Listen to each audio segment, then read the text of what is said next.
Waalaikumsalam warahmatullahi wabarakatuh. Jelas ya Bu, kedengaran suara saya, Bu Latifah? Jelas, jelas.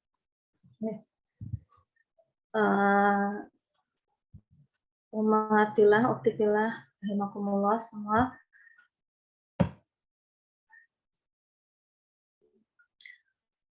Marilah kita buka majelis ilmu kita pada malam hari ini. A'udzubillahiminasyaitonirrajim. Bismillahirrahmanirrahim. Alhamdulillahirabbil alamin. Wassalatu wassalamu ala asyrofil anbiya'i wal mursalin wa ala alihi washabihi ajmain. Amma ba'du. Rabbi shrah li sadri wa yassir li amri wa hludatan min lisani yafqahu qawli. Rabbi zidni ilman nafi'ah warzuqni fahma. Alhamdulillah, alhamdulillah, rahimakumullah. Segala puji dan syukur senantiasa kita panjat-panjatkan, kita langit-langitkan kepada Allah Subhanahu wa taala, Zat yang telah memberikan kita banyak nikmat dan juga kemudahan dan keringanan langkah, sehingga pada malam hari ini kita masih diberi kesempatan untuk berjumpa, berkumpul bersama dalam sebuah majelis ilmu yang penuh berkah. Kemudian salawat dan salam juga senantiasa kita curah-curahkan kepada uswah kita, tauladan kita, role model kita ya sepanjang zaman, Rasulullah Shallallahu Alaihi Wasallam, yang juga senantiasa kita nantikan syafaatnya kalau di yaumil akhir. Baiklah ibu-ibu, mbak-mbak, adik-adik sekalian, untuk menambah keberkahan kita pada malam hari ini, kita buka majelis ilmu kita dengan bersama-sama membaca Ummul Kitab Al-Fatihah. A'udzubillahi minasyaitonirrajim. Bismillahirrahmanirrahim. Alhamdulillahirabbil alamin. Arrahmanirrahim. Maliki yaumiddin. Iyyaka na'budu wa iyyaka nasta'in. Ihdinas siratal mustaqim. Siratal ladzina an'amta 'alaihim ghairil maghdubi 'alaihim waladdallin. Selanjutnya saya akan membacakan 5 ayat Al-Quran yang berhubungan dengan materi kita pada malam hari ini.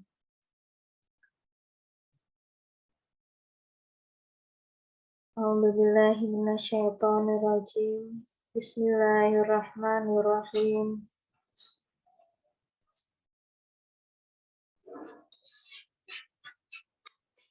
Ma indakum yang wa ma indallahi baq. Wala najziyanna alladziina sabaru ajrahum bi ahsani ma kanu ya'malun. Man 'amila shalihan min dzakarin aw untha wa huwa mu'minun falanuhyiyannahu hayatan thayyibah wa lanajziyannahum ajrahum bi ahsani ma kanu ya'malun. Fa idza qara'tal qur'ana fasta'in billahi minasyaitonir rajim. Innahu laisa lahu sultanun 'alal ladzina amanu wa 'ala rabbihim yatawakkalun. Innama sultanuhu 'alal ladzina yatawallawnahu wal ladzina hum bihi musyrikun. Shadaqallahul azim. Dan janganlah kamu jual perjanjian dengan Allah dengan harga murah, karena sesungguhnya apa yang ada di sisi Allah lebih baik bagimu jika kamu mengetahui. Apa yang ada di sisimu akan lenyap, dan apa yang ada di sisi Allah adalah kekal. Dan kami pasti akan memberi balasan kepada orang yang sabar dengan pahala yang lebih baik dari apa yang telah mereka kerjakan. Barang siapa mengerjakan kebajikan, baik laki-laki maupun perempuan dalam keadaan beriman, maka pasti akan kami berikan kepadanya kehidupan yang baik, dan akan kami beri balasan dengan pahala yang lebih baik dari apa yang telah mereka kerjakan. Maka apabila engkau, Muhammad, hendak membaca Al-Quran, mohonlah perlindungan kepada Allah dari setan yang terkutuk. Sungguh, Setan itu tidak akan berpengaruh terhadap orang yang beriman dan bertawakal kepada Tuhan. Pengaruhnya hanyalah terhadap orang yang menjadikannya pemimpin dan terhadap orang yang menyekutukannya dengan Allah. Sadaqallahul adzim, maha benar Allah dengan segala ilmu. Agenda kita selanjutnya adalah langsung saja masuk ke materi. Waktu sepenuhnya saya serahkan kepada Bu Ustazah Latifah Munawwarah. Monggo. Terima kasih. Suara saya jelas, Mbak Susan? Jelas sekali. Oke. Matur nuwun. Assalamualaikum warahmatullahi wabarakatuh. Waalaikumsalam warahmatullahi wabarakatuh. Alhamdulillahirabbil alamin. Alhamdulillahilladzi arsala rasulahu bil huda wa dinil haq liyudhhirahu 'alad dini kullih wa kafa billahi syahida. Wa asyhadu an la ilaha illallah wahdahu la syarikalah wa asyhadu anna Muhammadan abduhu wa rasuluh. Allahumma shalli ala sayyidina Muhammad. Allahumma shalli alaihi wasallim. Alhamdulillah, alhamdulillahirabbil alamin. Puji syukur rasa alhamdulillah atas segala nikmat Allah Subhanahu wa taala. Pada malam hari ini kita dimudahkan Allah Subhanahu wa taala berkumpul di sini ya, dalam keadaan sehat, dalam keadaan berkecukupan, dalam keadaan afiat, ya, tidak kurang suatu apa. Itu semuanya berkat nikmat Allah Subhanahu wa taala dan taufiknya. Sholawat serta salam terhadirkan kepada Nabi besar Muhammad Shallallahu alaihi wasallam, suri tauladan, guru besar, keteladanan. Ya, mudah-mudahan salawat ini dapat menjadikan kita hamba-hamba umat Rasulullah yang dapat ikut dalam gerbong menegakkan syariat Rasulullah Shallallahu Alaihi Wasallam. Yang saya hormati ibu-ibu semuanya, pengurus PD Salimah Kudus, dan semuanya yang hadir, berkenan hadir memenuhi panggilan kami dalam acara kajian Sabila online ya, yang pada hari ini kita laksanakan secara online melalui Zoom. Jazakumullah ahsanul jaza. Mudah-mudahan partisipasi ibu-ibu dapat meramaikan suasana dan menjadikan berkah pertemuan kita pada malam hari ini. Ibu-ibu yang dimuliakan Allah Subhanahu wa taala, tema kita, tema yang menjadi salah satu kehidupan kita ya, sisi-sisi kehidupan kita sebagai perempuan,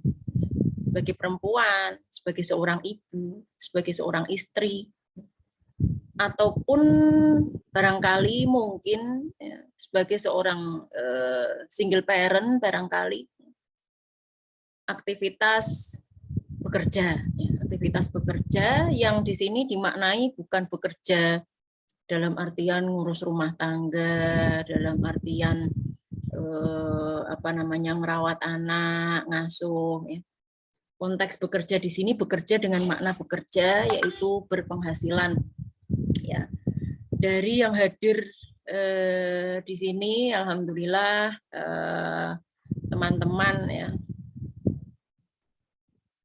Teman-teman di sini, ibu-ibu yang saya kenal, ya, sahabati fillah, akhwati fillah, ya, ibu-ibu dari di Kudus atau di luar Kudus atau bahkan di luar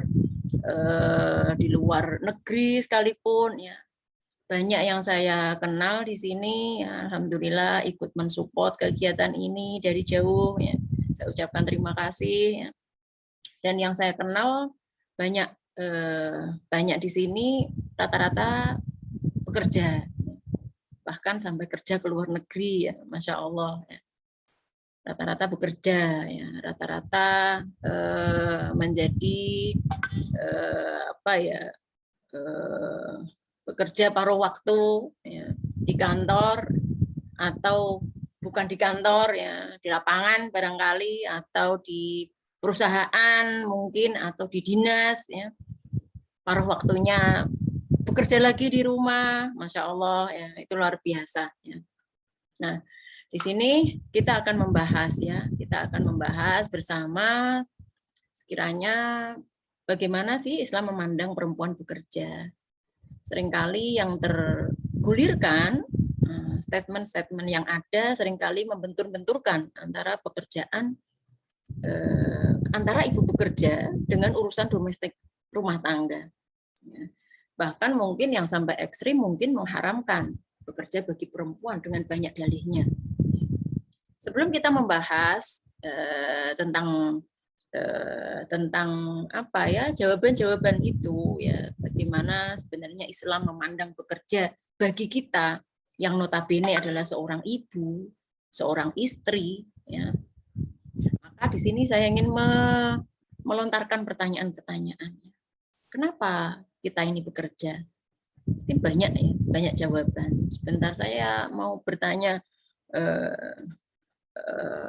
dari hadirin ya, yang ada videonya di sini ya, karena kalau yang nggak ada videonya itu khawatirnya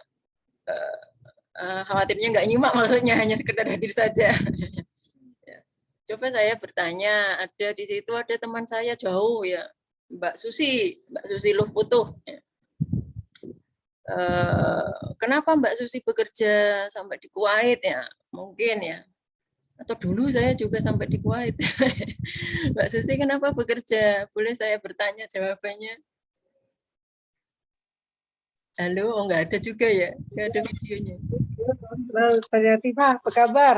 Ya, Assalamualaikum. Waalaikumsalam. Aha, boleh menjawab? Jadi saya tuh sebetulnya bukan profesi saya pengen ke Kuwait, cuman karena Allah mungkin ya. Kalau saya sih laki, alhamdulillah insya Allah Allah sudah tunjuk saya untuk bekerja, tapi jauh dari keluarga di Kuwait sebagai tenaga medis, perawat gitu loh ya. Jadi kuli gitu saya di sini tenaga medis. Ya saya di sini bertemu Ustazah Latifah gitu. Jadi menyambung pelajaran apa ya? Saya biasa ikut majelis taklim di Bandung, saya tinggal di Bandung, terus ke Kuwait nyambung jadi apa bisa majelis taklimnya nyambung sekarang ada Zoom, alhamdulillah jadi bisa menyambung terus gitu. Ya, Saya bekerja. tapi pertanyaan saya belum kejawab ini. Kenapa bekerja? Oh, waktu itu kan untuk mensupport keluarga karena kan saya anak paling besar, orang tua saya tuh sakit. Orang tua saya sakit dan bapak tuh udah nggak ini, bapak pensiun kan, pensiun tentara. Ibu tuh sakit jadi memang butuh saya sebagai orang anak yang paling besar, jadi saya mensupport untuk keluarga gitu loh. Ya, baik. Terima kasih. Jawabannya mensupport keluarga. Saya tak tanya Mbak moderator, Mbak MC, Mbak Susan. Kenapa Mbak Susan bekerja? Yang ada videonya, Mbak. Oh, nggak ada jawaban ya? Ya, baik ya. Kalau tadi kita dengarkan, salah satu jawaban adalah mensupport keluarga. Mungkin banyak sekali ya jawaban-jawaban yang akan muncul. Satu keluarga barangkali berbeda dengan keluarga yang lain. Tapi intinya mungkin sebenarnya sama ya. Ada yang bekerja ingin kaya, ya mungkin dia sudah tercukupi, nggak perlu disupport lagi keluarganya. Ada yang bekerja ingin mandiri ya, meskipun suaminya mencukupi, tapi dia itu ingin mandiri secara finansial. Kenapa kok ingin mandiri? Mandiri itu enak ya, apalagi barangkali semisal pendapatan yang ada di keluarga itu pas-pasan, sehingga kita ingin berbuat baik yang sifatnya finansial, ini agak terkekang, tidak bisa. Atau barangkali juga seringkali menuntut kita untuk apa ya, nggak bebas. Tentu ini berbeda ya, berbeda bila di sini kita memiliki penghasilan sendiri dengan bekerja, entah itu bekerja konteksnya di luar rumah atau di dalam rumah. Ada yang bekerja karena sifatnya dia ingin membawa kemanfaatan. Dia sudah belajar, dia memiliki skill, lalu dia menebar kemanfaatan. Misalnya jasa kesehatan, nggak semuanya orang bisa. Ya, sehingga dia bekerja, salah satu niatnya menebar kemanfaatan. Selain menyupport keluarga, saya ingin jadi pribadi yang bermanfaat. Karena yang saya mampu adalah di satu bidang ini, maka saya tekuni di situ. Ya, sekaligus menjadi pribadi yang bermanfaat. Bukan berarti kalau nggak bekerja tidak bermanfaat, tidak ya. Minta tolong supaya tidak disalah artikan. Ya. Jadi sini banyak sekali hal-hal jawaban yang bila kita tanyakan kenapa kok kita bekerja, kenapa perempuan bekerja, maka jawabannya akan jadi banyak, ya, akan jadi banyak. Barangkali juga ketika mandiri, maka jawaban kita mungkin karena ajal itu nggak ada yang tahu ya. Mungkin nanti nggak tahu, barangkali suami kita yang meninggal lebih dulu. Kalau kita nggak mandiri, kita akan jatuh. Terpuruknya itu akan lebih jatuh, berbeda dengan bila dia memiliki penghasilan, barangkali. Ada yang sifatnya seperti itu. Banyak sekali jawaban-jawaban yang mungkin muncul. Ya. Sehingga di sini perlu kita periksa kembali niat kita. Ya. Kira-kira kenapa kita ini bekerja? Ya. Karena dengan niat inilah yang akan menjadikan pekerjaan kita ini akan menjadi sebuah ibadah. Bekerja, saya ingin menjadi seorang yang bermanfaat dengan tenaga saya sebagai tenaga medis, bermanfaat dengan ilmu saya, misalnya sebagai tenaga pengajar atau guru, bermanfaat dengan kemampuan atau skill yang saya miliki dengan tangan saya, hastakarya misalnya. Nah, innamal a'malu binniyat. Jadi di sini banyak sekali niat-niat dalam bekerja. Ya. Niat-niat dalam bekerja yang mungkin ingin pamer ada, ya. Tapi kita nggak boleh juga bersuudzon itu, ya. Maka di sini niat, ya, hanya dia dengan Allah Subhanahu Wa Taala yang tahu. Dengan niat baik inilah, niat baik ini yang akan menjadikan pekerjaan itu menjadi lebih bermakna. Kepayahan-kepayahan yang dia rasakan ketika bekerja, maka mudah-mudahan akan menjadikan sebuah pengampunan dosa buat dia. Hal-hal kesulitan-kesulitan yang dia, karena bekerja nggak akan lempeng-lempeng saja ya. Bekerja di sini akan ada tantangannya, akan membutuhkan forsir tenaga, fokus, ya bahkan mungkin bisa jadi berimbas kepada keluarga, apalagi yang ada anak-anak itu pasti. Ya. Ada sisi-sisi yang tidak bisa dinafikan di situ. Jadi sini banyak sekali jawaban-jawaban kenapa kita bekerja.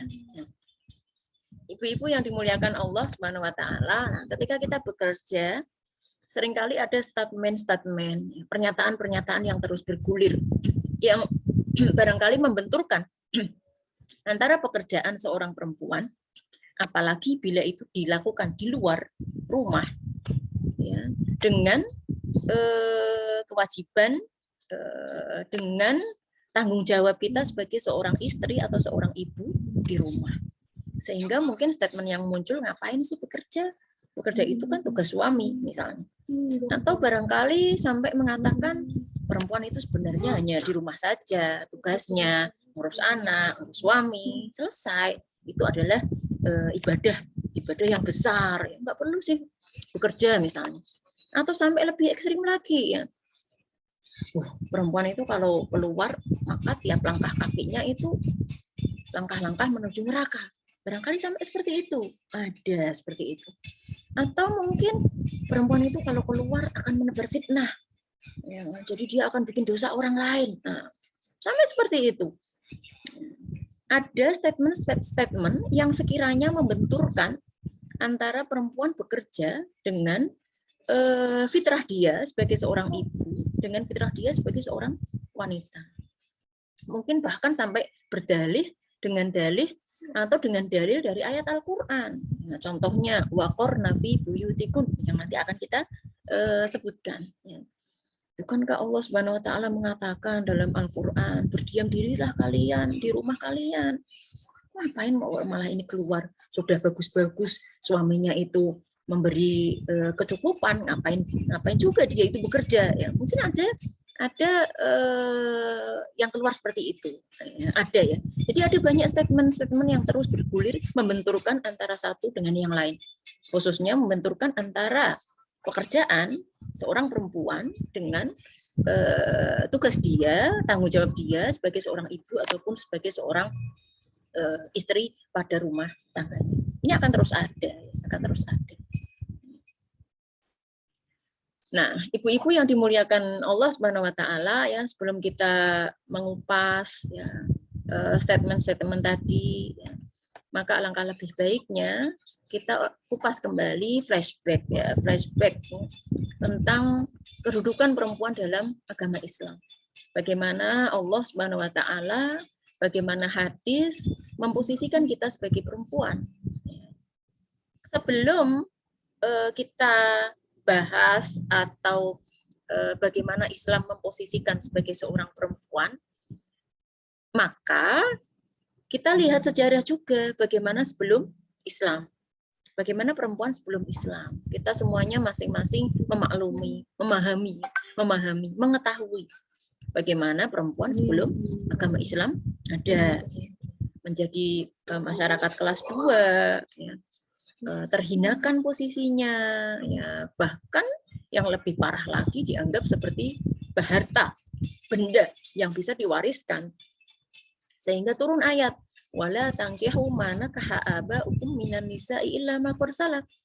Turun ayat ya, ketika waktu itu salah satu tradisinya ketika seorang ibu bapaknya itu meninggal, suaminya itu meninggal, ini bisa dinikahi oleh anaknya, bisa dinikahi oleh mahram-mahramnya, seperti itu. Sehingga turun surat An-Nisa. Janganlah kalian menikahi perempuan-perempuan yang telah dikawini oleh bapak-bapak kalian, kecuali yang telah lampau. Dalam arti ada jahiliyah, itu seperti itu dahulu. Tidak ada penghormatan di situ, seperti halnya barang waris. Ya, maka Allah melarang adat ya, adat yang seperti itu, menjadikan perempuan menjadi kelas 2 ya, tidak mendapat hak-haknya, tidak mendapat waris, tidak mendapatkan mahar. Bila itu dapat mahar, maka maharnya itu adalah hak orang tuanya atau hak walinya, seperti itu. Bahkan bagi perempuan ya pada kala itu sering tidak dihargai. Wa idza busyira ahaduhum bil unsa dhalla wajhuhu muswaddan wa huwa kadhib. Al-Qur'an menyebutkan apabila mereka diberi kabar gembira tentang lahirnya anak perempuan dalam sebuah keluarga, dhalla wajhuhu muswaddan. Muka mereka lalu hitam, kelam, ya, marah. Wa huwa kadhib. Mereka marah karena lahir anak perempuan, bukan prestis ya. Justru anak perempuan ini bla bla bla bla bla, hina bla bla bla, seperti itu. Itu zaman dahulu. Ya. Sebelum Islam. Tapi kita tarik setelah Islam, di awal-awal sebelum kita merdeka barangkali, atau mungkin pada masa Kartini, bagaimana tidak mendapatkan akses pendidikan, barangkali ada sedikit yang masih tersisa ya, pada zaman itu. Dalam surat At-Takwir disebutkan, wa idzal mau'udatu su'ilat. Pada hari kiamat nanti, bayi-bayi perempuan yang dikubur hidup-hidup itu akan ditanya, ya, kenapa sebenarnya mereka itu dikubur hidup-hidup. Nah, sampai seperti itu. Nah, ini telah kita ketahui bersama. Lalu, alhamdulillah, Allah muliakan kita dengan Islam. Islam memuliakan perempuan, menjadikannya sama dengan kaum laki-laki, menjadikannya kedudukannya sama di sisi Allah Subhanahu wa taala.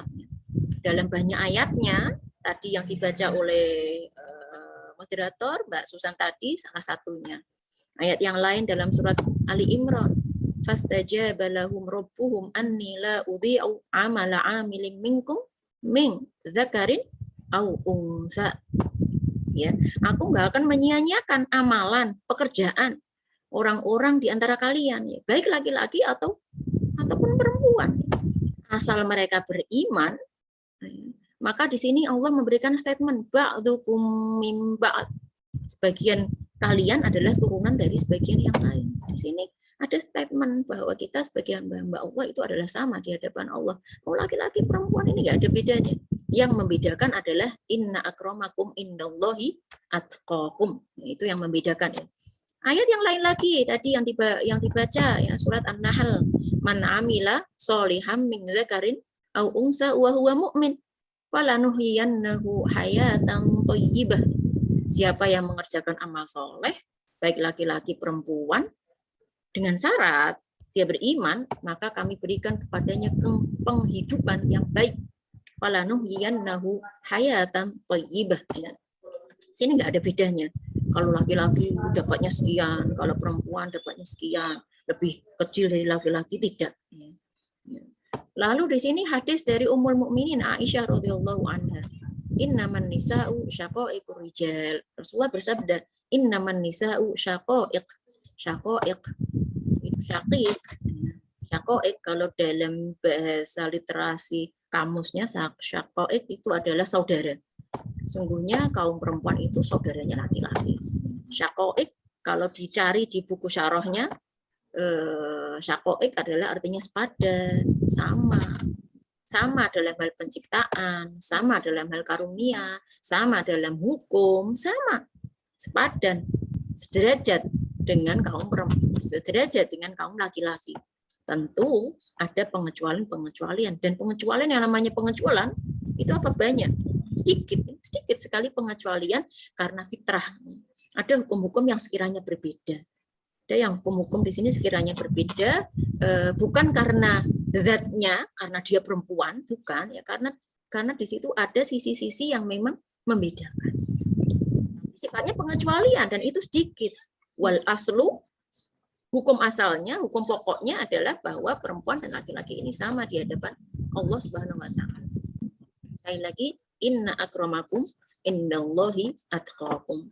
Yang paling mulia di antara kalian di sisi Allah adalah takwa. Ini yang akan membanding-bandingkan. Oh, si fulan ini lebih baik daripada si fulan karena ketakwaannya, bukan karena dia laki-laki ataupun perempuan. Tidak. Kalau kita sudah ketahui tadi ya, bagaimana kedudukan perempuan dalam agama Islam, maka kesininya kita perlu mencari yang namanya sejarah lagi. Sejarah. Bagaimana di era dulu perempuan-perempuan ini bekerja. Tentu nggak sama dengan kita ya. Sekarang ada yang namanya toko online, kita bisa membeli dari rumah, bisa berjualan dari rumah juga. Bayangkan masa dulu bagaimana berdagang itu. Atau kalau kita dulu sebelum ada online ya, sebelum ada Tokopedia, sebelum ada Shopee, sebelum ada yang lain-lain, kita ya harus pergi ke toko, harus pergi ke pasar, harus pergi ke warung. Ya, zaman dulu kan sama seperti itu. Sebelum ada online, alhamdulillah ini zamannya zaman online memudahkan kita, nggak usah pergi keluar. Ya. Cukup kita keluar bekerja, sisanya udah serahkan kepada online ya. Memudahkan banyak hal dan kita ambil sisi-sisi manfaatnya. Meskipun banyak madharatnya, iya, tergantung kita bagaimana kita menggunakannya. Mari kita tengok sejarah ya. Bagaimana perempuan-perempuan kala itu bekerja. Ya. Ummul Mukminin Khadijah radhiyallahu anha. Ummul Mukminin, istri Rasulullah tercinta, Khadijah radhiyallahu anha. Ya, seorang pebisnis, pedagang hebat. Dengan hasil dagang disupport luar biasa suaminya. Rasulullah Muhammad SAW. Disupportnya dari mana? Dari hasil berbisnis itu tadi ya.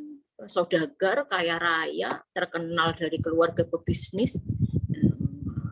Bisnisnya itu Allah berkahi, sehingga hartanya ini dinazarkan, hartanya ini diperuntukkan kepada kepentingan Islam. Masya Allah luar biasa. Kerja bukan ini?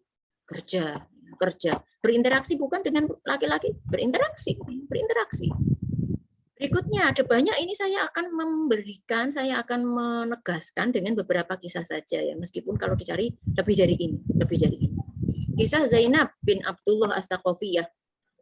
Ini nanti akan saya ceritakan lagi lebih detail di akhir.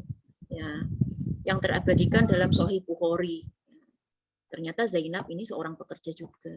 Pekerjanya dia membuat sesuatu, atau kita kenal dengan hasta karya ya. Berkarya dengan hasil tangannya. Dari hasil kerjanya, ternyata dia nafkahi suaminya. Suaminya siapa? Sahabat sahabat besar. Abdullah bin Mas'ud ternyata seorang yang miskin. Bahkan tidak hanya suaminya saja yang dia nafkahi, anak-anaknya dia nafkahi dari hasil kerjanya. Lalu dia bertanya kepada Rasulullah tentang hal ini. Dia bertanya, ini apa enggak kebalik ya? Aku yang bekerja untuk anak dan suami. Seperti itu kira-kira. Kegundahan ini dia tanyakan kepada Rasulullah. Maka Rasulullah menjawab, laki fi dzalika ajrun. Kamu memberikan pahala, kamu mendapatkan pahala atas apa yang kamu infakkan untuk mereka, untuk suamimu, untuk keluargamu. Fanfiki alaihim, berikanlah nafkah kepada mereka. Infaki lagi ya. Jadi Rasulullah nggak menyetop, oh nggak boleh kamu bekerja, stop, kamu perempuan di rumah saja seperti itu. Tidak. Rasulullah malah mengatakan fanfiki alaihim, bersedekahlah kalian, bersedekahlah kamu wahai Zainab untuk mereka.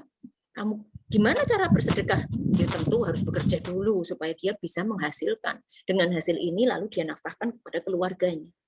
Bekerja ya, ini berarti bekerja. Dengan makna bekerja pada masa lampau yang mungkin agak sedikit berbeda dengan masa ini. Banyak sekali yang mungkin perbedaannya. Kalau tadi saya katakan ada online dan tidak, dulu tidak ada sama sekali. Dulu lebih repot dari sekarang. Ya. Sekarang tinggal telepon saja, orang datang mengambil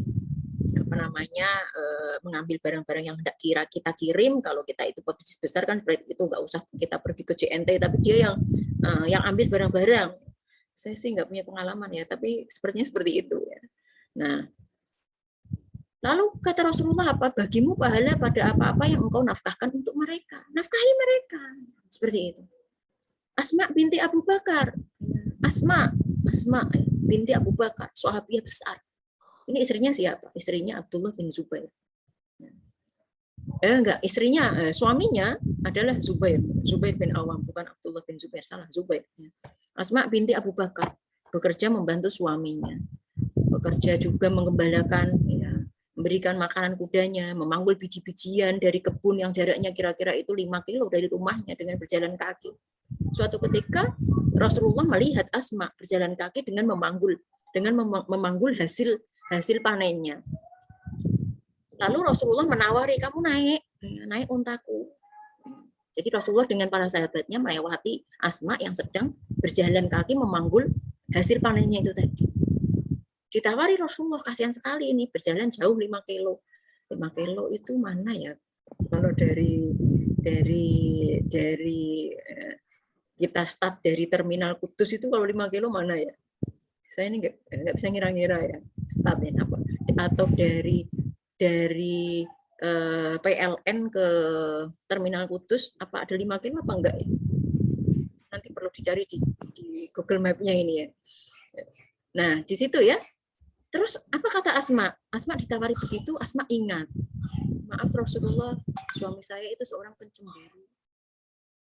Nah, karena ingat suaminya itu seorang pencemburu, sehingga tawaran Rasulullah nggak digubris.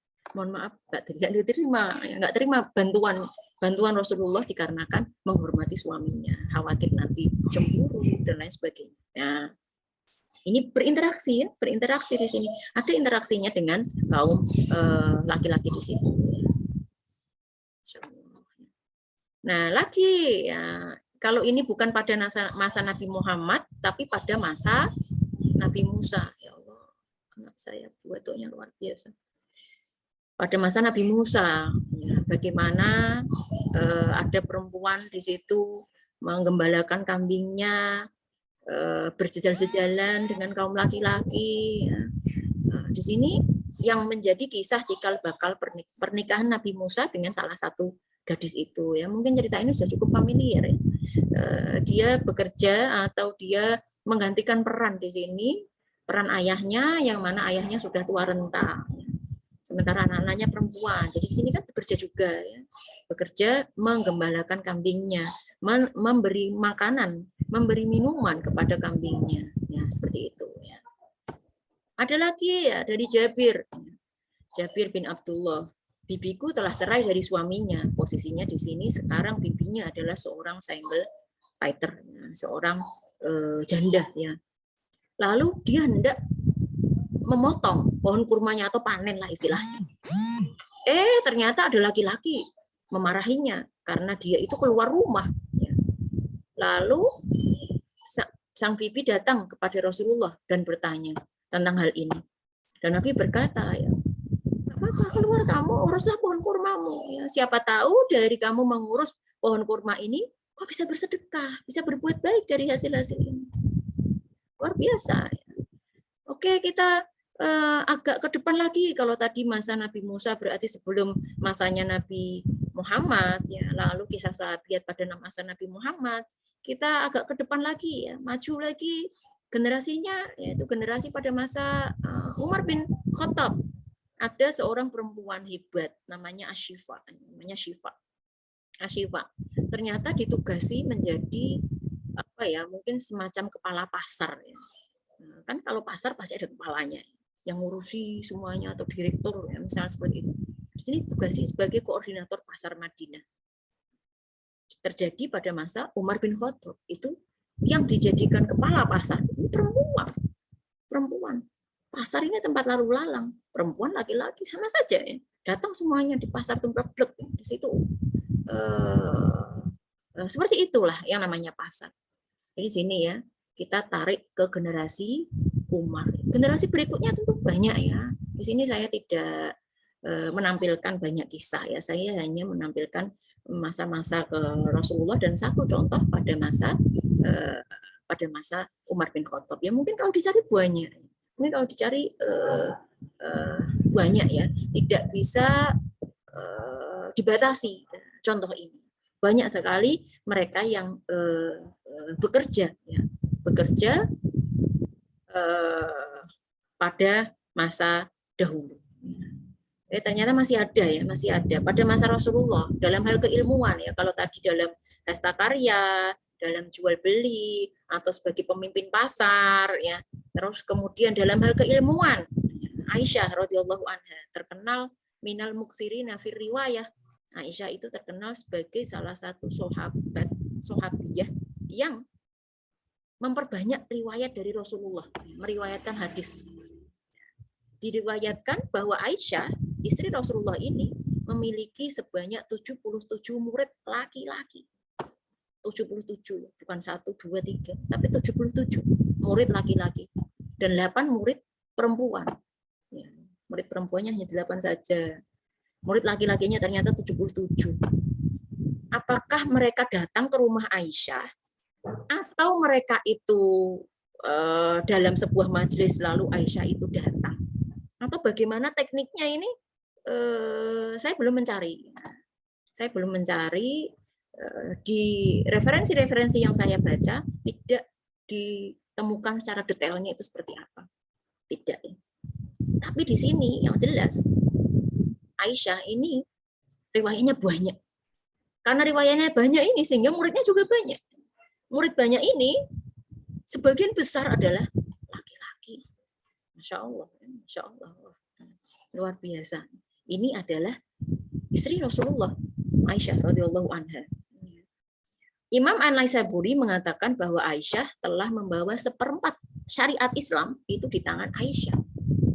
Ibaratkan syariat Islam itu lingkaran, 1/4-nya itu yang membawa adalah Aisyah. Bahkan ahli fakih besar dari golongan sahabat dan tabi'in ini mengambil fikihnya dari Aisyah juga. Dalam bidang kesehatan ada banyak contohnya, ada Robi binti Muawis, ada Rufaidah al-Ansoriyah. Di sini dulu tugasnya sebagai perawat, merawat orang-orang yang sakit, merawat prajurit-prajurit yang ikut terluka di medan pertempuran. Dalam bidang ketentaraan, di sini ada Ummu Imaroh ikut berperang pada perang Uhud, Ummu Sulaim. Masih banyak kisah lain dengan bidang yang sungguh sulit untuk dapat digambarkan semuanya. Jadi ini sebagian contoh yang sesuai pada masa itu, di mana perempuan ini bekerja. Apakah mereka nggak punya keluarga? Nggak juga. Mungkin Aisyah nggak punya anak, tapi punya Rasulullah, mengurus Rasulullah, melayani Rasulullah. Yang lain-lain bagaimana? Ya, punya keluarga semuanya. punya suami mungkin, punya suami ya di sini ya. Jadi di sini sebenarnya membenturkan antara pekerjaan dengan rumah tangga ini tidak sebenarnya sudah nggak perlu lagi dibenturkan lagi ya. Bagaimana mengkondisikan saja, ini yang perlunya. Perlunya bagaimana mengkondisikan antara pekerjaan rumah dan pekerjaan kantor. Antara waktu di kantor dengan waktu di rumah. Nah, seperti itu. Ibu-ibu yang dimuliakan oleh Allah Subhanahu wa taala, ketika tadi Islam memuliakan perempuan, ya, lalu kita bahas juga bagaimana perempuan di masa dahulu mereka bekerja, ya. Dan di sini Islam, kita ketahui bahwa Islam ini tidak mengurung perempuan di dalam rumah. Jadi nggak melulu kalau zaman dulu terkenal ya sumur, dapur, kasur. Nggak bisa keluar dari tiga apa itu tadi, tiga akhiran R ya, sumur, dapur, kasur.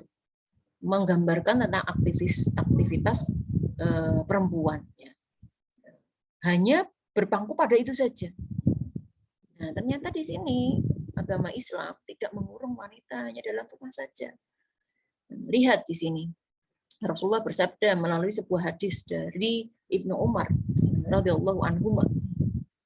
Setiap dikatakan Ibnu Umar berarti dia adalah Abdullah bin Umar radhiyallahu anhuma. Bukan radhiyallahu anhu, tetapi radhiyallahu anhuma. Abdullahnya seorang sahabat, ayahnya adalah sahabat besar, yaitu Umar bin Khattab. Sehingga kita mendoakannya dengan radhiyallahu anhuma. Ya. Berbeda kalau yang sahabat atau yang muslim adalah orang itu saja, anaknya saja. Maka di sini hanya radhiyallahu anhu atau radhiyallahu anha. Nah, di sini hadis Rasulullah mengatakan janganlah kalian mencegah perempuan-perempuan untuk pergi ke masjid. Untuk sholat. Kalau mau pergi ke masjid, sholat silahkan. Nggak ada larangan di situ. Nggak ada larangan, nggak boleh ke masjid. Meskipun di akhirnya di sini sedangkan rumah mereka itu lebih baik bagi mereka. Dalam artian, sholat 5 waktu berjamaah di masjid itu bukan kewajiban kaum perempuan. Islam ingin meringankan. Bukan berarti terus, saya itu kalau sholat di rumah kok nggak konsen misalnya. Saya konsennya itu kok di masjid, terus di masjid nanti ada pengajiannya, rasanya lebih maces misalnya. Ya silahkan, tidak boleh melarang kaum perempuan untuk pergi ke masjid. Di sini ada hadis yang mirip-mirip, sama dari Abdullah bin Umar, ya sama. Apabila salah seorang perempuan di antara kamu minta izin untuk berjamaah di masjid, jangan dicegah, nggak boleh, itu hak dia. Nggak boleh dicegah. Di sini Rasulullah melarang kaum laki-laki untuk melarang mereka melarang anak-anak perempuannya, istrinya untuk pergi ke masjid. Jadi nggak ada larangan di situ pergi ke masjid. Ya. Di situ untuk mengerjakan sholat, ternyata dia bisa mendapatkan banyak hal dibandingkan dengan dia sholat sendiri di rumah, misalnya. Jadi ini ada larangan. Jadi Islam tidak mengurung wanita dalam rumah. Itu ada banyak teks. Ini salah satunya. Salah dua ya, dari dalilnya. Ya. Nah, kemudian ya berbicara tentang bekerja, maka kita berbicara pula tentang ayat-ayat yang membahas tentang bekerja itu sendiri. Allah Subhanahu wa taala berfirman, ya, kita semuanya hafal surat Al-Mulk, mayoritas di sini insya Allah hafal surat Al-Mulk, ya, Al-Mulk. Karena anjurannya, karena keutamaannya, ya rata-rata mungkin hafal. Yang belum hafal pun sedang fighting, ya, hendak menghafalkan. Ya. Salah satu ayat, 30 ayat yang dia akan menjadi syafaat bagi penghafalnya. Apa? Surat Al-Mulk. Nah, surat Al-Mulk, ayat yang ke-15, Allah Subhanahu wa taala berfirman, A'udzubillahi minasyaitonirrajim. Bismillahirrahmanirrahim.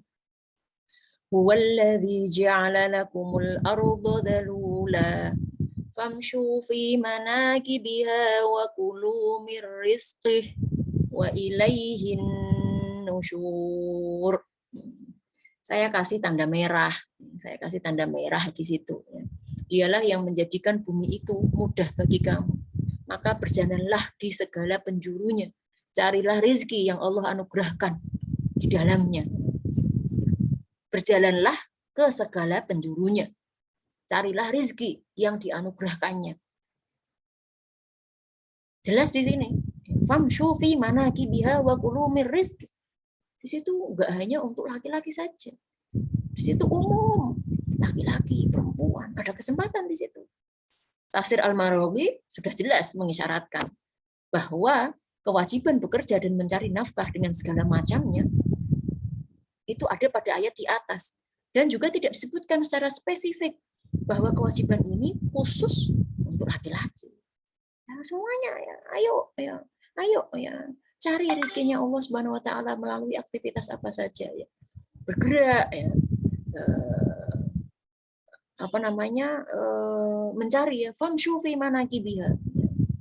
Jadi itu adalah salah satu ayat yang membahas tentang bekerja, Atau wa ahallallahu al-bai'a wa harrama riba. Allah menghalalkan jual beli.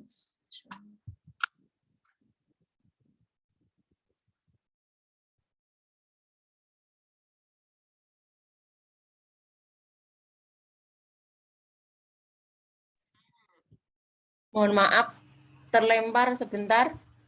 Sudah kembali lagi, mohon maaf.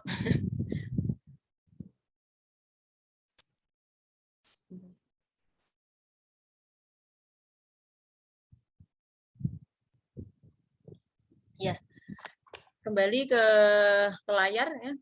Ada ayat yang lain ya. Wa in ta'asarutum fasaturdi'u lahu ukhra. Kalau ini khusus untuk perempuan.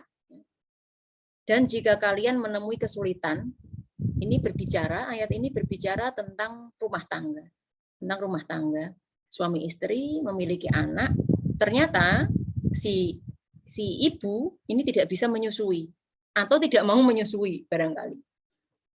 Sehingga ada kesulitan. Maka di sini kita boleh menyusukan kepada orang lain dengan membayar upah. Berarti ada pekerjaan pada masa dulu yang namanya pekerjaan ibu menyusui. Bukankah dulu Rasulullah yang menyusui siapa? Terkenal Rasulullah memiliki ibu susu. Ibu susu itu pakai upah enggak ya? Pakai upah. Bahkan kalau dalam fikih rumah tangga itu kalau istri menyusui anaknya sendiri lalu dia minta upah ke suaminya, sah. Tapi itu nggak berlaku di kita ya, nggak dihargai oleh ya. Sebenarnya itu sah ya seperti itu ya. Ayat ini berbicara tentang salah satu bentuk pekerjaan pada masa itu, yaitu bekerja sebagai untuk menyusui anak orang lain, untuk mendapatkan upah. Ya. Jadi di sini secara umum ya teks-teks yang berbicara tentang anjuran bekerja tidak ada pembedaan antara laki-laki ataupun perempuan.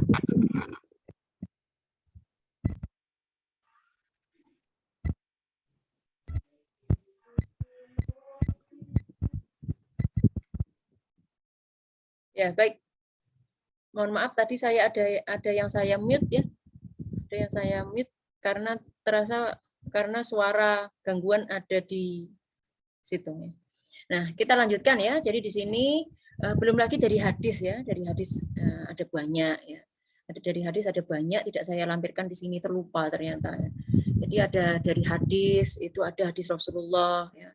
Ketika ada seseorang yang meminta-minta kepada Rasulullah, lalu Rasulullah bertanya, kamu punya apa? Kamu nggak punya apa-apa di rumah? Ya saya ada barang ini ya Rasulullah, ada barang ini ya Rasulullah. Lalu Rasulullah bilang, bawa dua benda itu ke saya, lalu dibawa. Terus ditanyakan pada sahabat, siapa yang mau beli dua barang ini? Saya Rasulullah, saya mau beli dengan 1 dirham.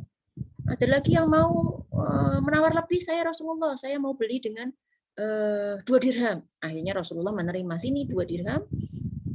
Terus Rasulullah berkata kepada sahabat tadi, 1 dirham buat beli makan, 1 dirham buat beli kapak, dengan kapak itu nanti kamu bekerja. Janganlah kamu mendatangiku kecuali dalam 15 hari. Jadi Rasulullah di sini memberikan alat, membantu dengan bentuk alat. Lalu dia datang kepada Rasulullah setelah 15 hari dan sudah mendapatkan dia memiliki uang 10 dirham. 10 dirham. Lalu Rasulullah mengatakan, engkau mengambil kayu, memotong kayu, lalu menjual kayu itu lebih dicintai di sisi Allah daripada engkau meminta-minta. Meskipun mereka ngasih atau mereka tidak akan ngasih. Jadi di situ ada ya, di situ umum ya sifatnya ya. Laki-laki, perempuan semuanya sama. Ya. Semuanya sama, ada perintah untuk bekerja. Makanya bekerja bisa jadi ya, kalau dalam keluarga biasa, dalam artian suami istri yang suaminya masih hidup, maka suami berkewajiban memberikan nafkah. Tapi bagi single parent, mungkin yang janda cerai, janda mati, janda cerai barangkali suaminya masih ada tanggung jawab, ataupun seringkali tidak tanggung jawab, maka di sini dia bekerja itu malah wajib baginya. Tidak hanya sekedar sunnah saja, tapi malah justru di sini hukumnya wajib. Nah, di sini kita akan sedikit demi sedikit ya membahas ya, yang menjadikan mereka sering membentur-benturkan dan juga menggunakan dalih-dalih, entah itu dari ayat Al-Quran atau dari logika-logika seperti itu. Salah satu yang digunakan adalah ayat dari Qauluhu Ta'ala dalam surat Al-Ahzab. Wa qarna fi buyutikun wa la tabarrujna tabarrujal jahiliyatil ula wa aqimna sholata wa atina zakata wa ati'na Allaha wa rasulah. Itu surat Al-Ahzab ila akhirih. Al-Ahzab ayat 33.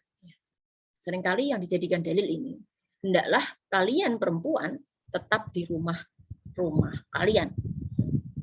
Oh, berarti itu perempuan nggak boleh keluar rumah, apalagi bekerja, keluar rumah, meninggalkan rumah, seperti itu. Ayat ini selalu digunakan dalihnya, supaya wanita bermulazamah di rumahnya, tidak keluar rumah, tidak bekerja, bahkan sampai pada pemahaman bekerja di luar rumah bagi perempuan itu berdosa, atau malah haram, seperti itu. Ada yang sampai ekstrim seperti itu. Ya, oke lah.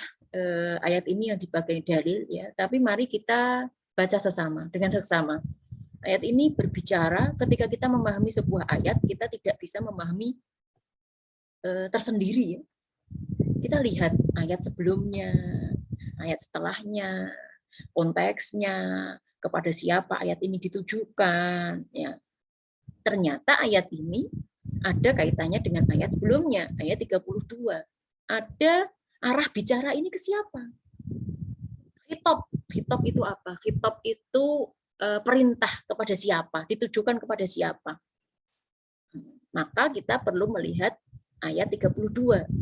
Ya nisa'an nabi lastunna ka ahadim minan nisa' inittaqaitunna fala takhda'na bil qawli fayatma'alladzi fi qalbihi marad wa qulna qawlan ma'rufa. Wahai istri-istri Nabi, kalian sekalian tidaklah seperti wanita yang lain. Jelas di sini lastunna ka ahadim minan nisa. Ummahatul mukminin enggak seperti kita. Ummahatul mukminin memiliki posisi tersendiri. Jika kalian bertakwa, maka janganlah kalian tunduk dalam berbicara, sehingga berkeinginanlah orang yang ada penyakit dalam hatinya. Ucapkanlah perkataan baik. Ala kulli hal, bahwa ayat ke-33 ini ada kaitannya dengan ayat ke-32. Dan ayat 32 itu jelas sekali. Ayat ini ditujukan kepada ummahatul mukminin. Nisa an-nabi. Nisa an-nabi itu ummahatul mukminin. Istri-istri Rasulullah yang kita panggil dengan ummahatul mukminin. Sehingga ayat 33 ini terdapat kekhususan. Kekhususan ditujukan kepada istri-istri Rasulullah. Pelebaran makna, pengumuman makna, tapi ini sifatnya umum. Meskipun khusus, tetapi manfaatnya, hukumnya itu untuk umum.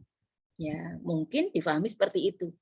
Nah, ternyata pelebaran makna bahwa ayat ini juga berlaku untuk perempuan muslimah selain ummahatul mukminin membutuhkan dalil khusus. Dan dalil khusus ini tidak ada. Justru yang terjadi pada masa Nabi, perempuan banyak bekerja, keluar pasar, dan yang lain-lain.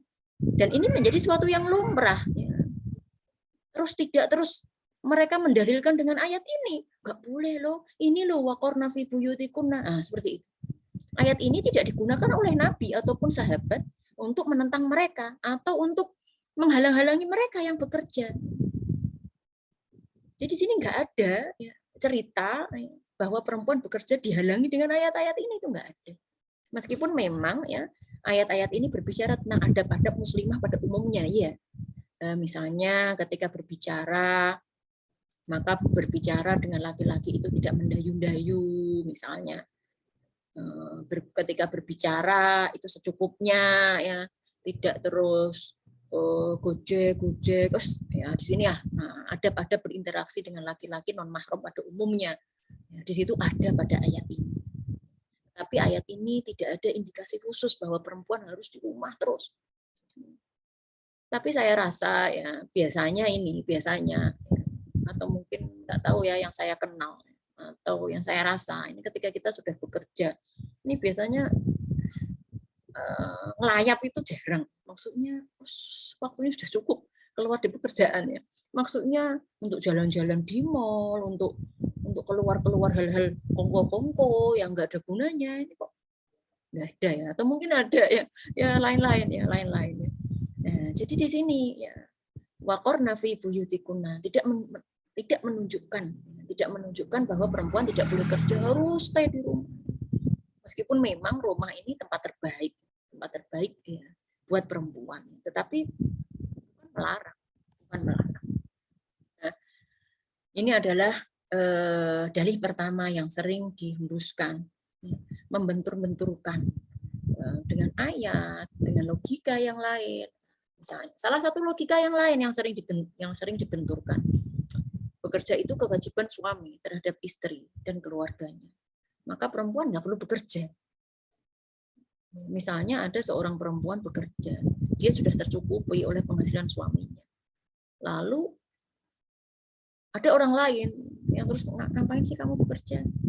Suamimu kok udah cukup. Ya, kalau aku jadi kamu, aku nggak bekerja loh, misalnya seperti itu. Mendingan di rumah, bla bla bla, ya seperti itu. Bekerja adalah kewajiban suami terhadap istri dan keluarganya. Betul, ya ini betul. Ya. Tetapi juga tidak bisa dibenturkan atau tidak bisa dijadikan alasan untuk melarang perempuan bekerja. Ini tidak bermakna bahwa perempuan tidak diperkenakan bekerja, apalagi hingga dalam tahap mengharamkan. Betul, menafkahi adalah kewajiban suami. Sementara mengambil nafkah ini adalah hak istri. Yang namanya hak bisa diambil, bisa digugurkan. Seperti halnya hak mahar. Lalu saya mengasihkan mahar ini kepada suami. Nggak masalah. Yang namanya hak bisa digunakan atau bisa tidak digunakan. Islam tidak mewajibkan untuk mengambil hak ini. Tidak mewajibkan. Berarti membolehkan. Boleh kamu boleh mengambil atau boleh menggugurkan. Barangkali bisa digugurkan sebagian, bisa digugurkan semuanya. Jadi hak perempuan bebas nih. Ketika Islam mewajibkan suami menafkahi istri, bukan berarti istri wajib stay di rumah, tidak boleh bekerja. Silakan bekerja dengan rambu-rambu, silakan bekerja dengan izin suami. Ini bukan berarti tidak membolehkan perempuan bekerja. Tadi dari segi histori tadi sudah saya ceritakan ya, ada banyak cerita tadi, ada banyak cerita membuktikan bahwa pada era pendahulu kita perempuan ini bekerja. Mohon maaf jangan disalah tafsirkan, wah ini Bu Latifah ini apa ini kaum feminis kesetaraan gender menginginkan perempuan. Jangan dipahami seperti itu ya. Ini pemahaman yang salah. Saya tidak hendak mengajak ayo bekerja, saya tidak hendak. Ini adalah pilihan masing-masing keluarga dengan pilihannya masing-masing, dengan konsekuensinya masing-masing. Setelah dirembuk, dipertimbangkan antara suami dan istri, sisi maslahah, sisi madorotnya,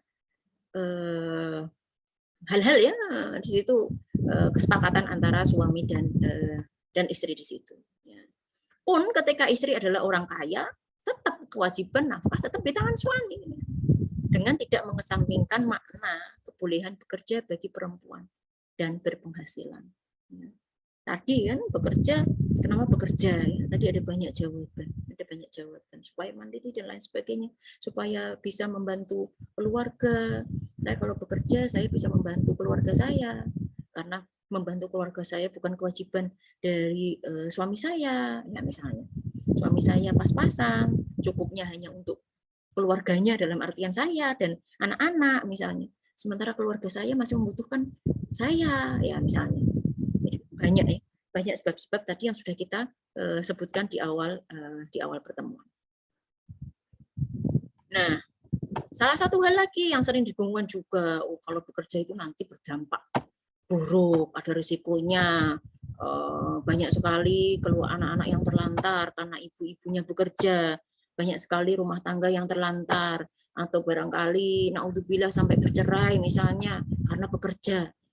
Ada, ya mungkin ada, realitas juga mungkin ada seperti itu. Tapi bukan berarti terus menggeneralisir perempuan nggak boleh bekerja.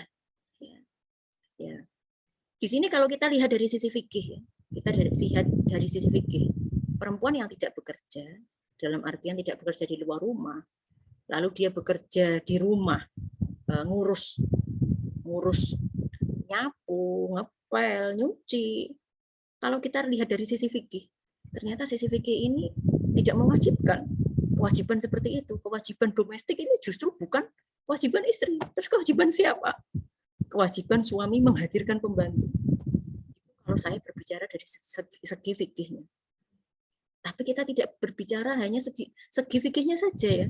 Kita berbicara segi adat, budaya, lokal wisdom, adat kita, budaya ketimuran kita ketika kita menikah, ketika kita berumah tangga, ya maka ya di situ sudah otomatis gitu. Ada pekerjaan-pekerjaan perempuan, ada pekerjaan-pekerjaan yang membutuhkan tangan-tangan perempuan. Makanya ada seringkali ada meme-meme ya. Oh, saya baru paham. Ternyata perempuan yang menikah ternyata dipanggil ada gelar NY. NY itu apa? Nyapu, nyuapin, nyusuin. Waduh, asem itu ya. Jadi ada seperti itu ya. Ya, jadi kalau dari sisi fikih itu bukan kewajiban perempuan. Kewajiban perempuan mohon maaf melayani suami dalam tanda kutip ya. Tapi kewajiban yang sifatnya ini seharusnya kewajiban suami untuk menghadirkan pembantu, untuk melakukan semuanya ini.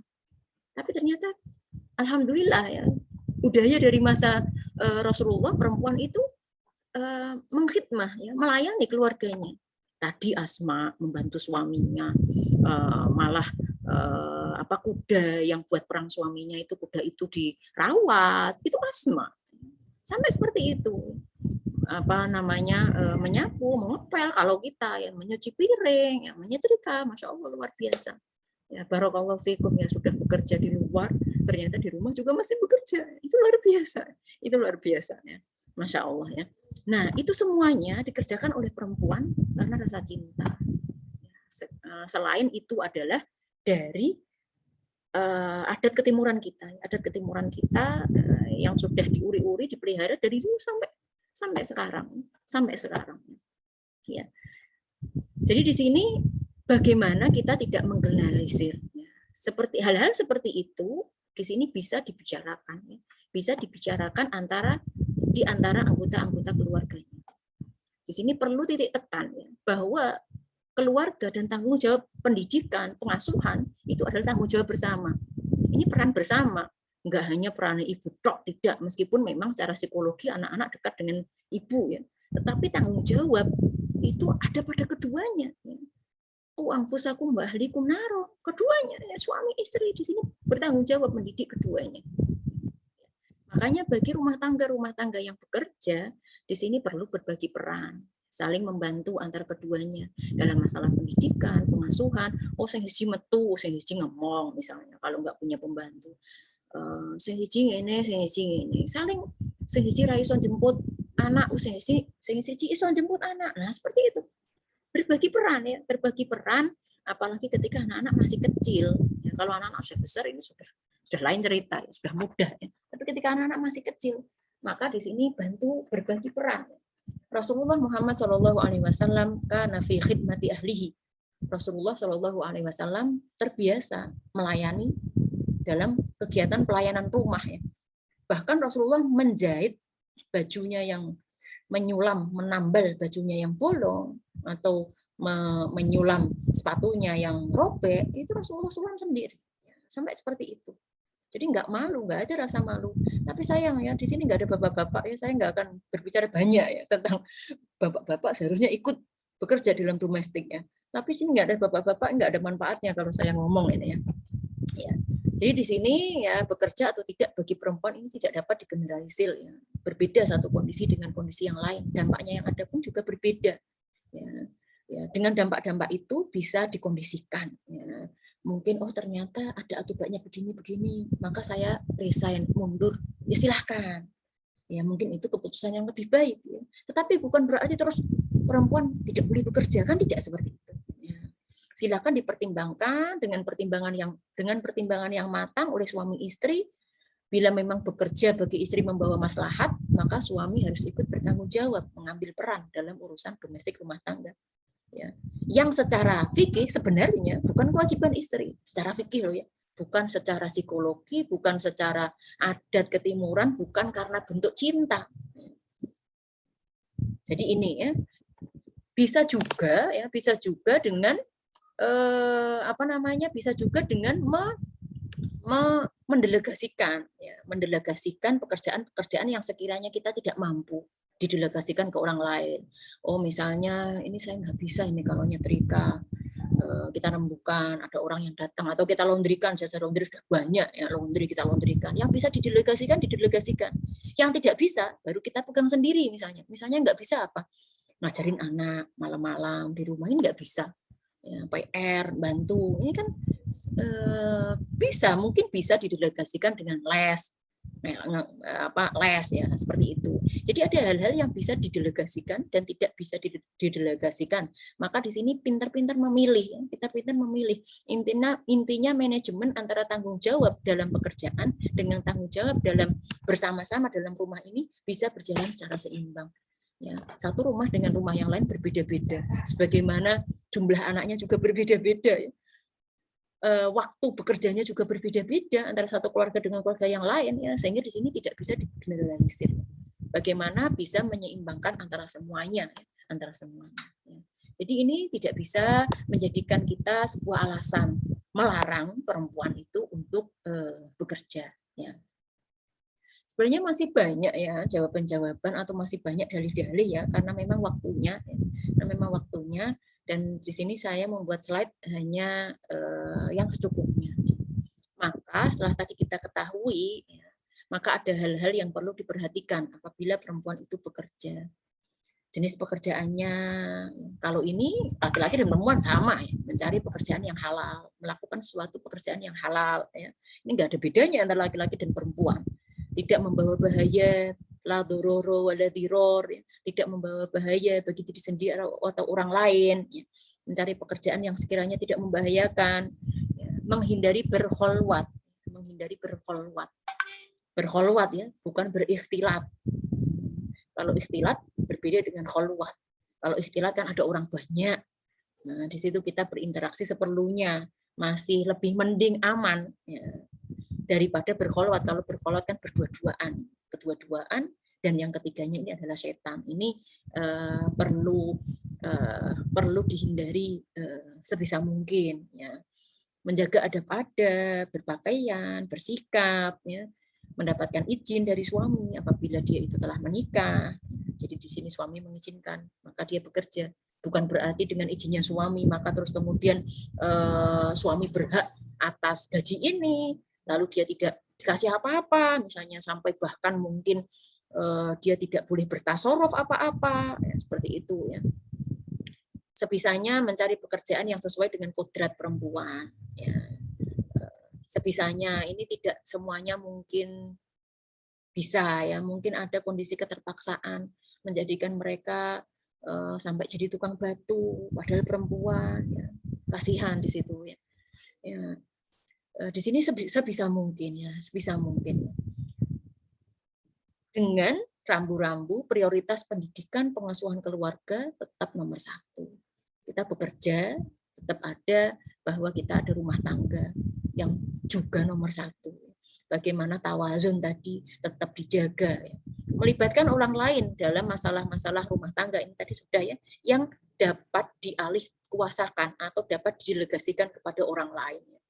Kalau nyapu itu kan bisa didelegasikan ya, bersih-bersih itu kan bisa didelegasikan. Ada hal-hal yang tidak bisa didelegasikan. Sayang sekali waktunya, misalnya tadi ya, apa namanya, ngajarin anak itu kan kita waktu bersama dengan anak, bacain buku anak itu juga waktu istimewa ya. Membangun kedekatan kita dengan anak-anak kita itu kan tidak bisa didelegasikan seperti itu, atau berbagi peran dengan suami, atau ya tadi ya mendelegasikan ya, berbagi peran dengan orang lain ya, seperti itu. Ini salah satu tips barangkali yang bisa dilakukan ya. Nah, bagi perempuan yang pada akhirnya menjadi tulang punggung, bagi perempuan yang pada akhirnya menjadi tulang punggung di situ ya, karena kesempatan bekerja terbuka untuk istri ini lebih banyak daripada suami barangkali dalam satu kasus, maka ini adalah ibadah sedekah bernilai 2, sedekah dan silaturahmi. Sedekah dengan apa namanya, hubungan keluarga, kekerabatan, tetapi tetap menjaga ketaatan kepada suami. Bukan berarti gaji saya tinggi, maka saya sah-sah saja saya itu meninggikan, saya bersikap tinggi terhadap suami ya, karena saya sebagai tulang punggung misalnya. Ini tidak bisa ya. Tetap taat kepada suami selama dalam kemakrufan. Selama dalam kemakrufan. Hindarkan sikap superpower dalam keluarga. Ya, kita menghindarkan, kita bukan berarti kita menjadi tulang punggung lalu terus kemudian kita memimpin, kita apa kata suami tidak kita dengarkan. Ini juga tidak bisa seperti itu. Jadi di sini meletakkan sesuatu pada tempatnya, meletakkan sesuatu pada tempatnya. Ya. Pada saat-saat ini ya, kesempatan bekerja lebih longgar daripada sebelumnya. Bekerja dalam artian yang menghasilkan. Mengambil bagian bekerja secara online sehingga tidak mengabaikan kewajiban rumah merupakan satu pilihan. Banyak mereka yang bekerja sebagai pengusaha online ya, hanya dengan ternyata orderan melimpah. Masya Allah, ada seperti ini. Namun tidak semuanya orang itu pintar di sini. Tidak semuanya berkesempatan ini. Tidak semuanya bisa seperti ini. Ya, jadi nggak bisa kamu kerja online aja, emangnya mudah kerja online ya, misalnya seperti itu. Jadi nggak semuanya bisa. Mungkin masing-masing dari kita memiliki sampingan online, tapi ini sifatnya sampingan karena kadang ada, kadang enggak. Ya. Seringnya mungkin enggak misalnya ya ini yang nggak pintar seperti saya ya seperti itu ya. Ya bisanya dalam hal yang lain, misalnya dalam hal lain maka itu yang dilakukan seperti itu. Yang terakhir di sini periksa niatnya, periksa niat kebaikan. Sertakan niat-niat kebaikan di situ ketika kita bekerja. Tidak hanya dalam bekerja saja sebenarnya memeriksa niat ini, dalam semuanya juga kita perlu memeriksa niat kita. Di refleksi akhir dari pertemuan ini, ya, maka mari bersama-sama ya kita tidak lagi memandang yang namanya ibu bekerja dan ibu yang tidak bekerja. Ibu yang tidak bekerja itu lebih baik karena dia itu lebih full di rumah dengan suami dan anaknya sehingga dia lebih banyak dapat pahala misalnya. Tidak ada kata seperti itu. Ibu yang bekerja tidak lebih baik daripada ibu rumah tangga full timer, juga tidak sebaliknya. Yang di rumah juga tidak lebih baik dari yang bekerja. Tidak bekerja atau tidak bukan menjadi patokan lebih baik antara satu dan lainnya. Tidak ada. Karena menjadi mulia itu karena bekerja atau enggak bekerja karena full dedikasinya untuk keluarganya sehingga dia jadi lebih mulia misalnya. Sini tidak ada. Baik di rumah atau bekerja di luar rumah bisa jadi sama baiknya, sama-sama baik, sama-sama perjuangan, sama-sama berjuang. Ternyata dia di rumah tidak bekerja, yang ada ngeluh saja. Suaminya nggak mau bantu, misalnya merasa suaminya itu full bekerja, berpenghasilan, dia yang memiliki uang, sehingga dia semena-mena terhadap suami istrinya. Yang istrinya sebenarnya 24 jam bekerja, nggak ada cutinya. Tapi mengatakan istrinya nggak bekerja, hanya gara-gara tidak berpenghasilan. Dalam benaknya dia, yang namanya bekerja itu seperti dia. Orang bekerja di rumah 24 jam, nggak ada cutinya, itu nggak dihitung bekerja. Padahal jika seandainya dikasih gaji, berapa gajinya itu? Ada nggak model-model seperti itu? Ada suami yang nggak sensitif ketika istrinya jutek ya, ketika istrinya itu butuh tempat curhat, apalagi ketika istrinya sakit dan dia tidak mau membantu dalam urusan domestik rumah tangga, dia sudah sakit, nggak mau nganter ke rumah sakit misalnya, dengan dalih dia sibuk kerja misalnya, dengan kan kasihan di sini, kasihan. Dia yang ada dia ngeluh terus, padahal dia hanya di rumah, tidak ikut bekerja misalnya. Justru yang di rumah itu yang Masya Allah luar biasa.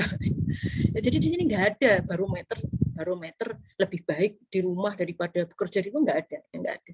Baik di rumah ataupun bekerja di luar rumah bisa jadi sama-sama baiknya. Yang paling baik adalah yang dapat membawa kemaslahatan untuk keluarganya, meskipun dia bekerja di luar rumah atau tidak. Ya. Perkembangan teknologi saat ini memungkinkan berbuat maksiat di mana saja, di dalam rumah atau di luar rumah. Dengan gadget kita, kotak kecil ini bisa, ya, kita di rumah itu juga bisa berbuat maksiat, nggak hanya di luar rumah ketika kita keluar, ya. Jadi sebaliknya kebermanfaatan juga dapat dihasilkan dari luar rumah, sebagaimana juga di dalam rumah. Hindari kemadharatan di mana saja berada, sehingga kita menjadikan kaidah dari hadis Rasulullah, la dharara wala dirar, nggak ada sesuatu yang membahayakan buat diri sendiri ataupun orang lainnya. Ini menjadi refleksi akhir ya. Di refleksi akhir ini saya sertakan juga hadis Rasulullah yang tadi saya sebut secara sekilas di awal ya, dari Abu Sa'id Al-Khudri radhiyallahu an, Rasulullah Shallallahu alaihi wasallam keluar pada hari raya Idul Adha atau Idul Fitri ke tanah lapang. Selesai sholat, Rasulullah lantas memberikan nasihat. Salah satu nasihatnya adalah, wahai manusia, bersedekahlah. Beliau juga menyampaikan kepada para wanita ketika itu.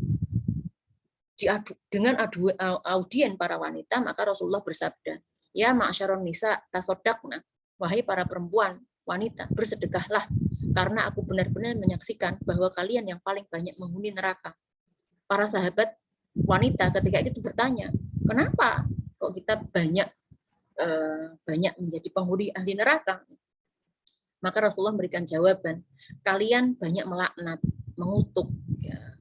Kalian mengufuri pemberian suami, tidak bersyukur. Aku tidak pernah melihat orang yang kurang akal dan agamanya yang paling bisa mengalahkan akal laki-laki yang kokoh daripada salah seorang kalian, wahai kaum wanita. Hadis ini cukup panjang, ya. Kemudian beliau berpaling. Ketika beliau sampai di rumah, ya, datang Zainab. Jadi salah satu khutbahnya menasihati para perempuan untuk bersedekah, supaya terhindar dari neraka.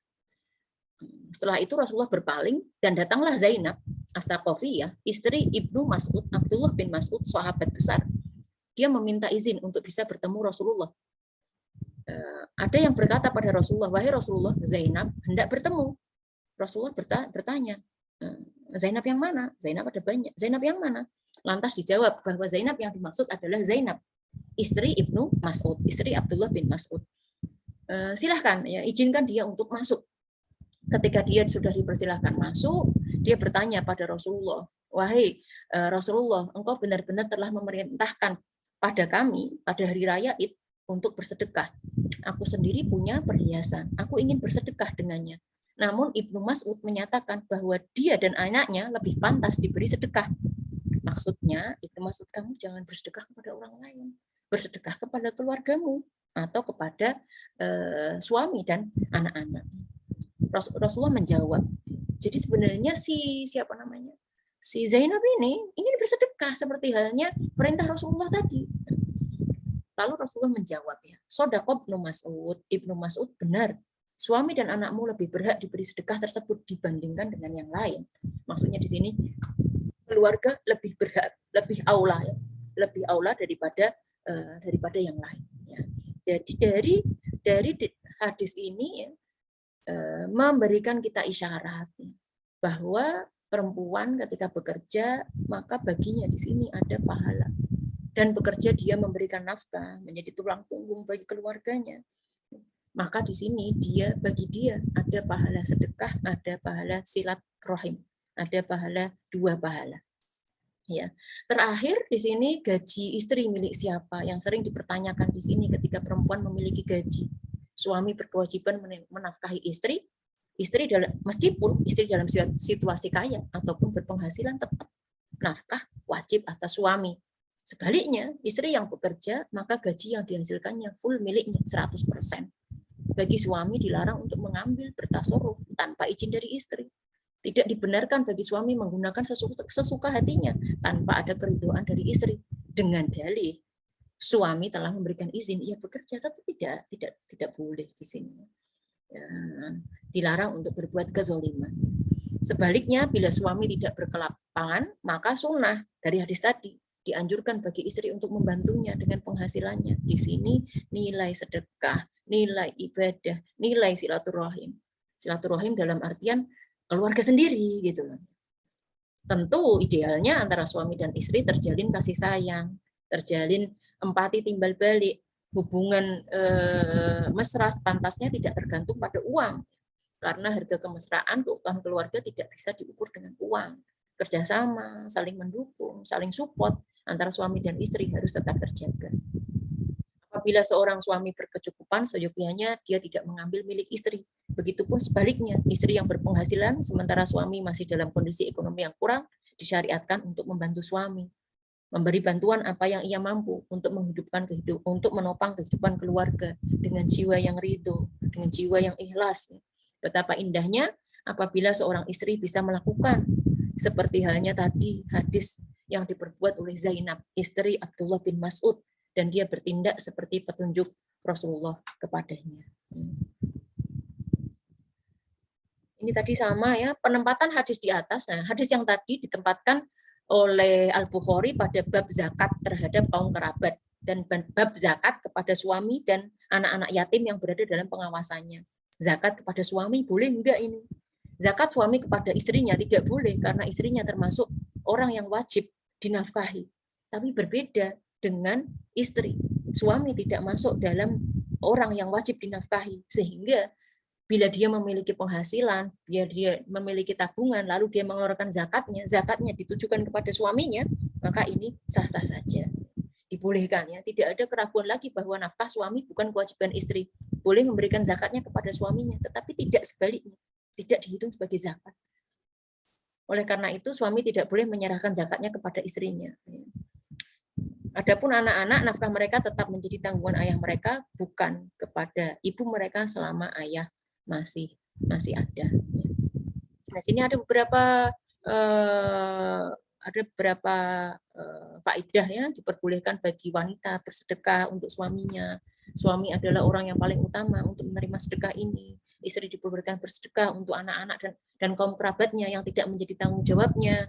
Sedekah istri termasuk bagian sedekah yang paling utama. Ya, seperti itu ya. Barakallahu fiik ya, barakallahu li walakum. Mohon maaf ya, saya banyak berkata-kata ya. Sudah jam 9:06 ya. Mohon maaf sekiranya ya, banyak hal yang sekiranya menyinggung teman-teman semuanya di sini ya. Saya mohon maaf ya. Saya waktu dan tempat saya kembalikan ke Mbak Susan, mau disudahi atau mau dilanjutkan dengan diskusi. Monggo ibu-ibu responnya. Monggo Mbak Susan.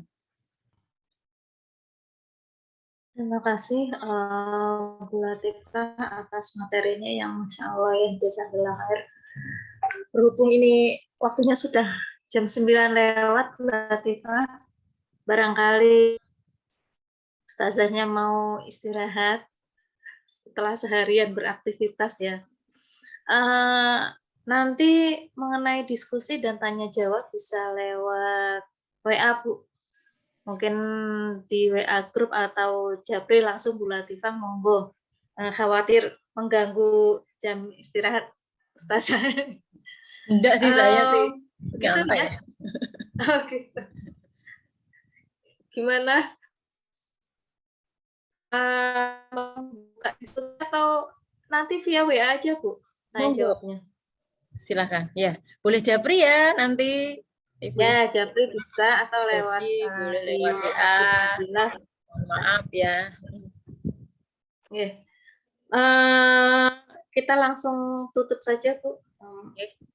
Pertemuan kita pada malam hari ini dengan bersama-sama membaca istighfar hamdalah dan doa penutup majelis. Astagfirullahaladzim. Astagfirullahaladzim.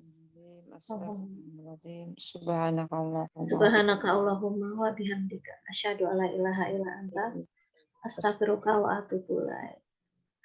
Terima kasih kepada teman-teman, ibu-ibu, adik-adik, mbak-mbak semua yang telah meluangkan waktunya pada malam hari ini. Bagi kita semua. Assalamualaikum warahmatullahi wabarakatuh. Waalaikumsalam warahmatullahi Waalaikumsalam warahmatullahi wabarakatuh. Mohon maaf ya Ibu, mudah-mudahan bermanfaat. Jazakumullah khair. Jazakumullah. Izin live ini. Terima kasih semuanya teman-teman. Yang di Kuwait masih sore ini. Mau reuni. Ya. Mau reuni. Mbak Susi sehat. Itu ada Mbak Siti. Mbak Siti belum Jam tidur. 5 nih saja di sini. Oh ya Allah, Tentin. Terima kasih. Ada dari Kediri. Terima kasih. Hadir. Zahra. Zahra. Zahra. Terima Iya, kasih. Tentin itu masuk Zahra, makanya saya terusin nomor Asia. Apa itu? Infonya tadi. Nah, oke. Enggak, Tentin itu kan masuk Zahra.